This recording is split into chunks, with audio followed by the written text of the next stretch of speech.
Good morning, students. How are you? Good morning students, how are you. चलिए आज हम लोग जो पढ़ने जा रहे हैं इकोनॉमिक्स के बारे में। सबसे पहले मैं पेन ले लूं।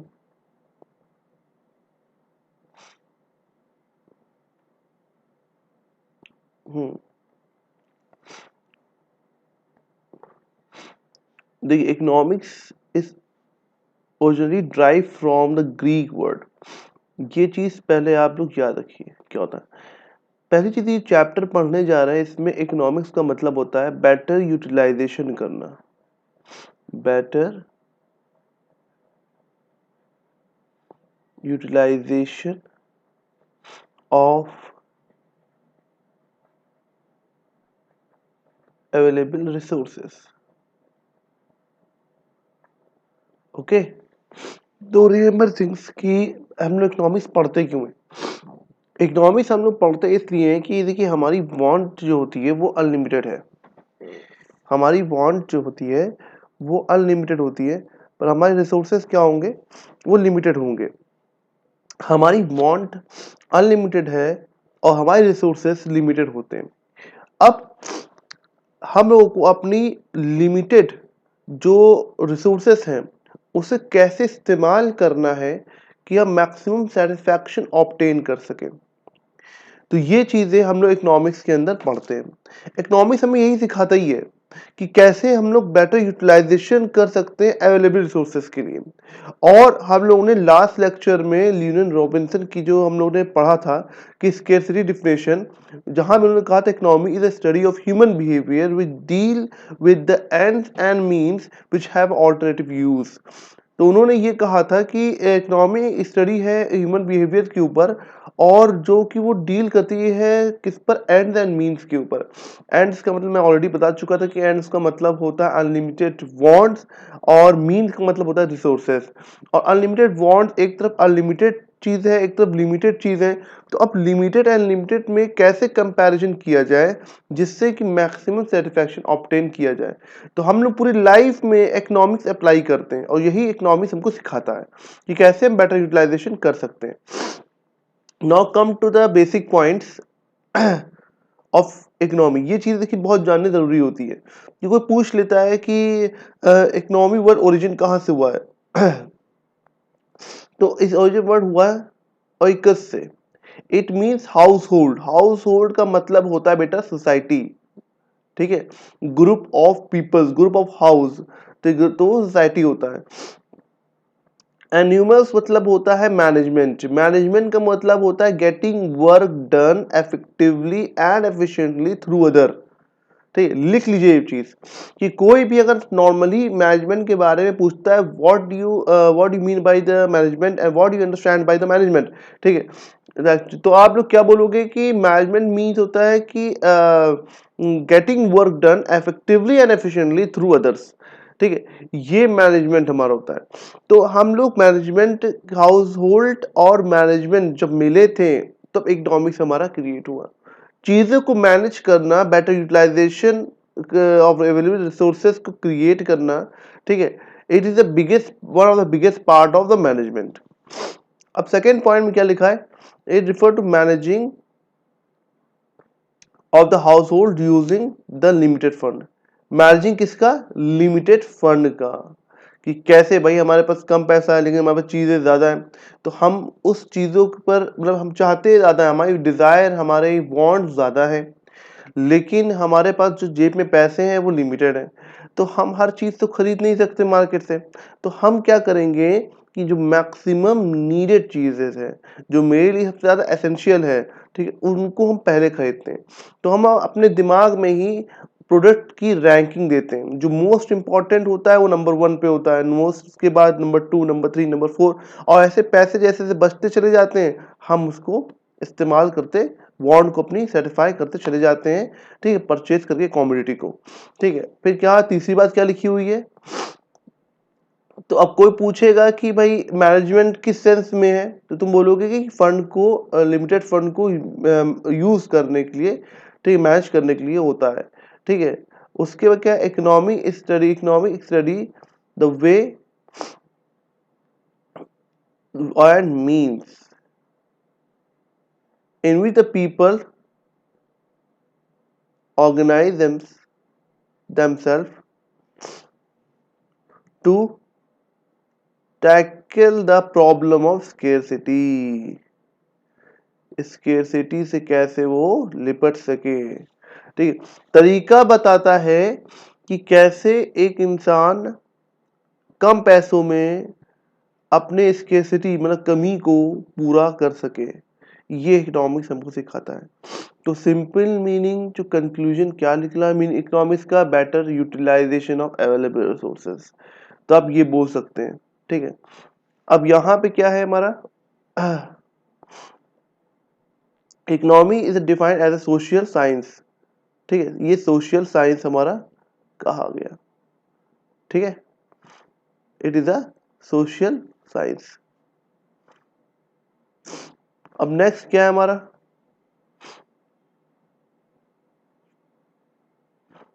Meaning of economic activity. भाई जब इकोनॉमिक एक्टिविटी जब बात आती है तो उससे रिलेटेड मनी आता है, इनकम आ जाता है। इकोनॉमिक एक्टिविटीज सब यहाँ पे क्या लिखा हुआ है आप देख लीजिए जल्दी से। Economic activity refer those activity the human being which related to money और वेल्थ, संपत्ति, ठीक है, दे रिलेट टू प्रोडक्शन। इसके अंदर क्या क्या आ जाएगा, प्रोडक्शन एक्टिविटीज आ जाएगी, कंजम्पशन एक्टिविटीज आ जाएगी, एंड डिस्ट्रीब्यूशन एक्टिविटीज आ जाएगी, और एक्सचेंज ऑफ गुड्स एक्टिविटी आ जाएगी, ठीक है, गुड्स सर्विसेज आ जाएगा। तो देखिए कैसे इसको याद करना है, one of the biggest problem, how to learn questions, how to learn the points. तो आप एक क्वेश्चन को ब्रेक किया करो, कैसे करेंगे, जैसे कि इकोनॉमिक एक्टिविटी क्या है, इकोनॉमिक ह्यूमन बिहेवियर की एक्टिविटी, ठीक है, which related to the money and wealth, यहां तक पहले आप कर लीजिए। एक्टिविटी ऑफ ह्यूमन बीइंग किसकी, which related to money and wealth, पहला पॉइंट हमारा ये हो गया। दूसरा ये रिलेटेड किससे होता है, A production, B consumption, C distribution, and third D क्या होगा हमारा, एक्सचेंज ऑफ गुड सर्विसेज। तो क्वेश्चन को जो पॉइंट्स होते हैं, पैराग्राफ होते हैं, उनको ब्रेक कर लिया करो बेटा, और ब्रेक थोड़े से पॉइंट को एक दूसरे से रिलेट किया करो तो बहुत आसानी से याद हो जाएगा। तो क्या क्या इसके अंदर, ह्यूमन एक्टिविटी रिलेटेड है, कीवर्ड्स क्या है कि economic activity based on the human activity, जिसका मेन पर्पस क्या होगा, अर्न मनी, ठीक है, और वो कैन बी अर्न थ्रू किससे, तीसरी चीज किससे अर्न कर सकता है, प्रोडक्शन से कर सकता है, कंजम्पशन से कर सकता है, डिस्ट्रीब्यूशन से कर सकता है, exchange of good and services से कर सकता है। तो ये चीज़ों को आपको एक सेंटेंस में, एक पैराग्राफ में आप ओन लैंग्वेज में लिखो, वेल एंड गुड, ठीक है, लेकिन ये कीवर्ड्स होने चाहिए, ठीक है। तो इस तरह हम लोग इसको प्रेजेंट करेंगे। अब नेक्स्ट टॉपिक क्या, element of the economic activity. अब इसके अंदर इकोनॉमिक एक्टिविटी के अंदर क्या क्या, पहली चीज में पता चल गया economic activity related to money, earning से रिलेटेड है, भाई जो भी पैसा कमा रहा है वो इकोनॉमिक एक्टिविटी को परफॉर्म कर रहा है, ठीक है। अब इसके क्या क्या एलिमेंट आते हैं, एलिमेंट मतलब फैक्टर्स भी होते हैं, ठीक है, और इंपॉर्टेंट भी तुम लिख सकते हो। It is an activity which is concern with the production, अभी तो हमने पढ़ा था ना, किससे रिलेटेड होता है ये, प्रोडक्शन पहली चीज, दूसरी किससे रिलेटेड है ये, कंजम्पशन दूसरी चीज, भाई एक्सचेंज होता है, कंसिडरेशन होता है, और distribution and exchange of good and services, economic good, पहली चीज ये आ गई। अब दूसरी पॉइंट क्या है, इकोनॉमिक एक्टिविटी रिफर टू दोस्त ह्यूमन एक्टिविटी, ये क्या है, ये ह्यूमन एक्टिविटी होता है, एनिमल एक्टिविटी नहीं को हम लोग इकोनॉमिक एक्टिविटी नहीं कहेंगे। तो याद रखना सिर्फ ह्यूमन एक्टिविटी कंसीडर की जाते हैं इकोनॉमिक एक्टिविटी में, ठीक, उस which concern with the money and wealth, wealth मतलब संपत्ति बनाना, और मनी मतलब इनकम हमारी जो होती है रेगुलर मंथली, उसको अर्न करना regularly, monthly, day wise, weekly wise, monthly wise, yearly wise, whatever भी। The main purpose of the economic activity to satisfy human want, और इसका मेन पर्पस क्या होता है? सेटिस्फाई करना ह्यूमन वांट को। ये 3 कीवर्ड्स हैं जिनको आपको याद रखना है, ठीक है? Remember the point. अब इस ये जो है इसको आप लिखते भी चलना और याद भी कर चलना। अब आती है नेक्स्ट नॉन इकोनॉमिक एक्टिविटी।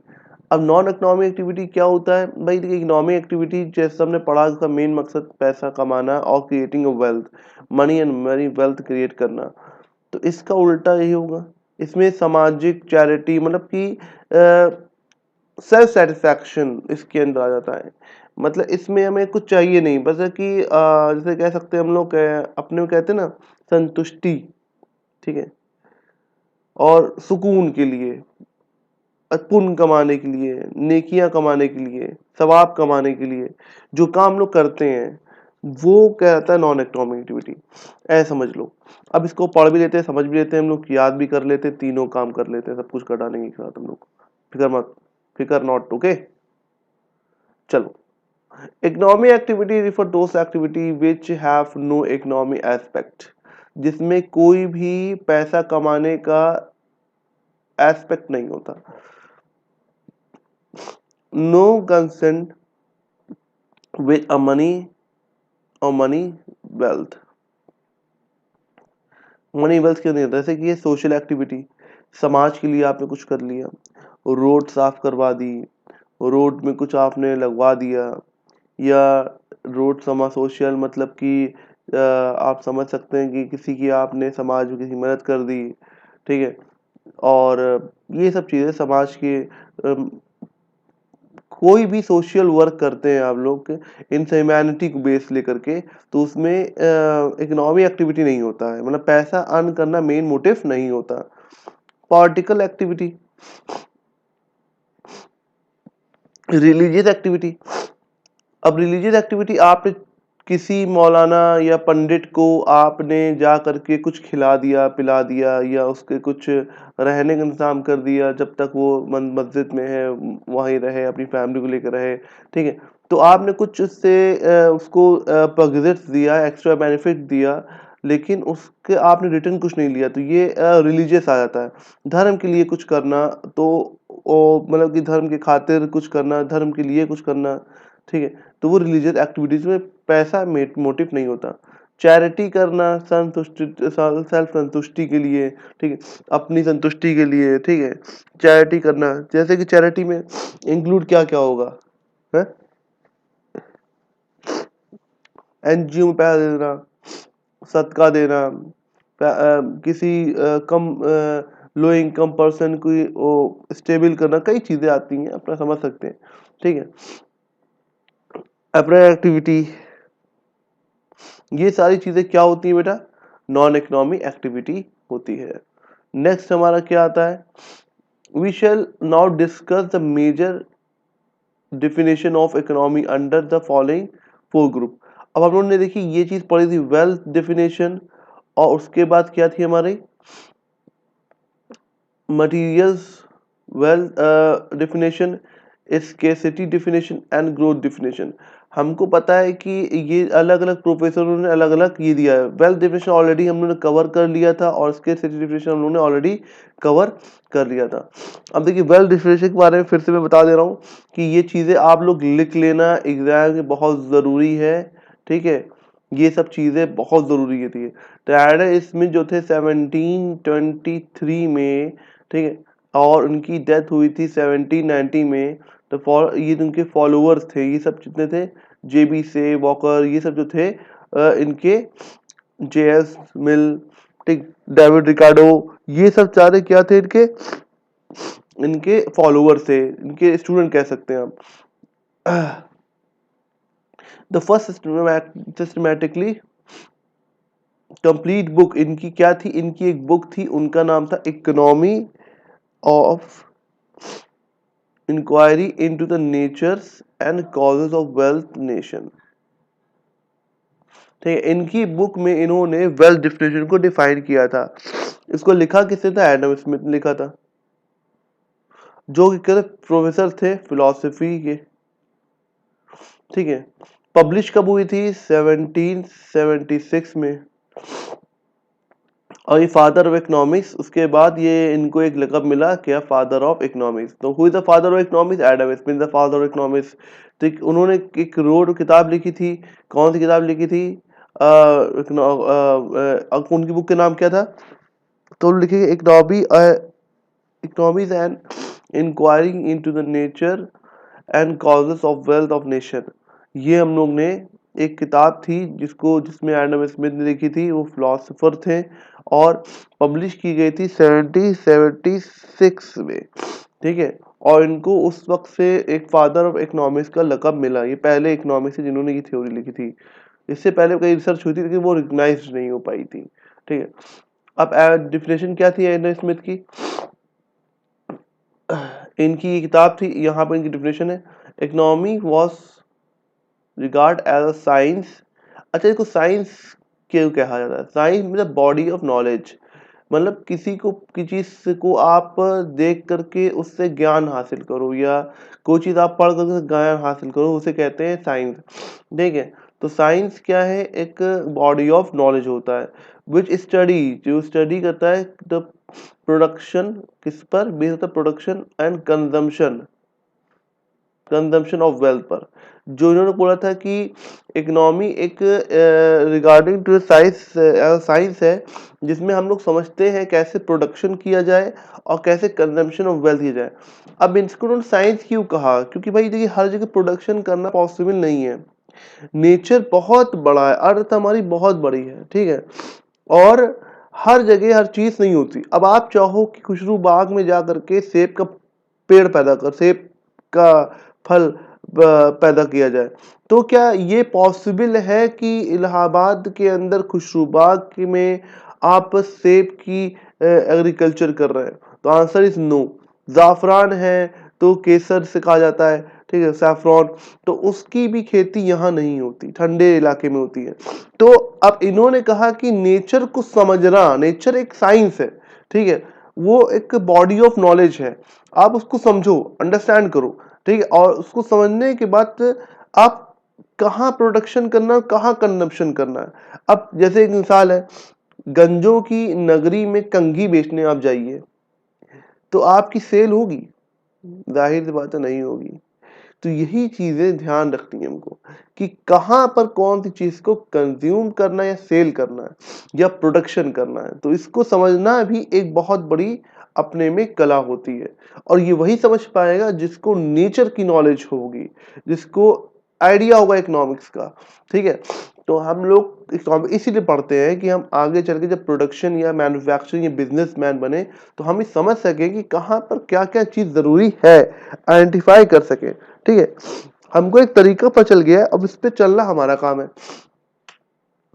अब यहाँ पे क्या है? Consumption of wealth, it deal with the acquisition. Acquisition मतलब क्या होता है बेटा? एक्विजिशन मतलब होता है हासिल करना किसी चीज को, ठीक है। और एक्यूमुलेशन मतलब क्या होता है? सेकंड, एक्यूमुलेशन मतलब क्या होता है? इकट्ठा करना, जोड़ना, सम ऑफ ऑल, ठीक है। एक्सपेंडिचर करना, कैसे खर्चा किया जाए, एक्सपेंडिचर मतलब जानते ही हैं। एक्सपेंस होता है, एक्सपेंडिचर एक चीज होती है, ठीक है। एक्सपेंस मतलब नॉर्मल खर्चे होते हैं, एक्सपेंडिचर मतलब कि कैपिटल एसेट को परचेस करने के खर्चे को कहा जाता है। तो इन्होंने कहा कि भाई ये डील करता है कैसे हासिल किया जाए, कैसे कलेक्ट किया जाए, कैसे खर्च किया जाए, और ये सब पैसे को लेकर बात होती है, बिजनेस को लेकर बात होती है, ठीक है। किस चीज को? वेल्थ को, संपत्ति को। ये देखिए, ये बात कहा गया। तो इकोनॉमी क्या है? इकोनॉमी वॉज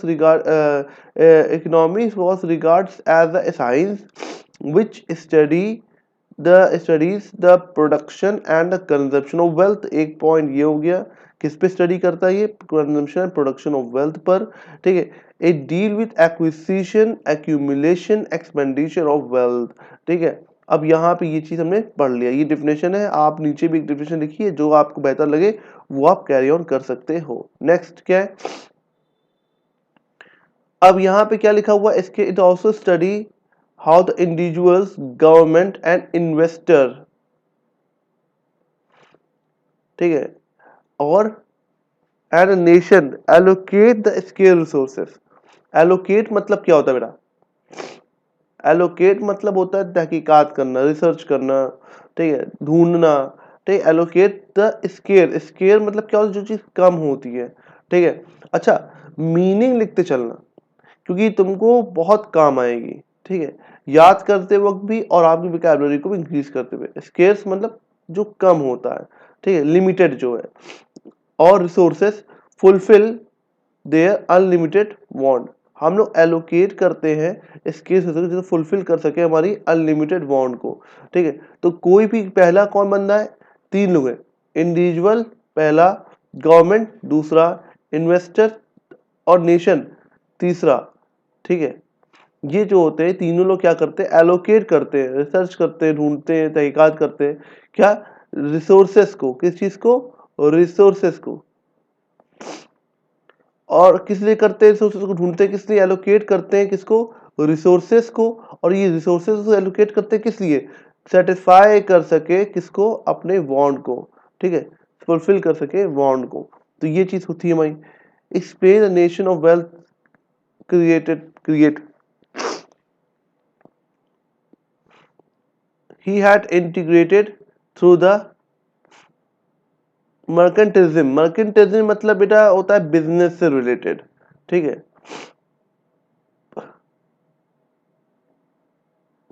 और साइकोक्रेसी मतलब होता है बेटा ये सामाजिक, मतलब प्रथम प्रतिभा ऐसे ही कुछ कहते हैं उसको, सामाजिक।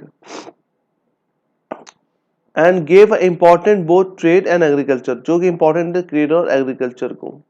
According to the him all tangible, tangible मतलब आप जानते हैं जिसे छू सकते हैं, शेप साइज डिजाइन कलर जिसका होता है, जिसे हम देख सकते हैं, और जिसे हम लोग मटेरियल गुड्स भी कहते हैं, ठीक है।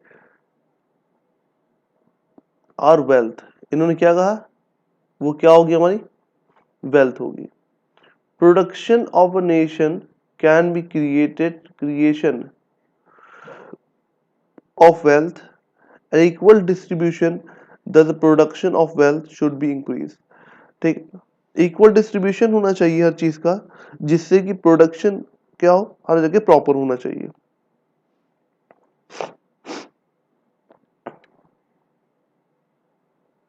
अब इन्होंने देखिए, he identify the 3 reason for richness.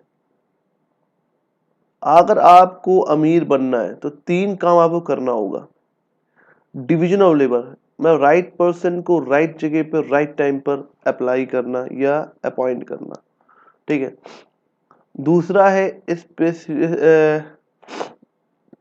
Specialisation, specialisation मतलब क्या होता है कि किसी चीज में किसी को माहिर बनाना या माहिर हो जाना, ठीक है। और फ्री मार्केट, ठीक, ठीक, जिसमें कंपटीशन ना हो और कंपटीशन को चेस करने की कैपेबिलिटी भी आनी चाहिए। तो ये हमारा आज का पूरा लेक्चर था, और इसको आप नोट कर लीजिएगा। इस बेसिस पे आपका टेस्ट भी होगा, और ये टेस्ट इंटरनल होगा बेटा, याद रखना।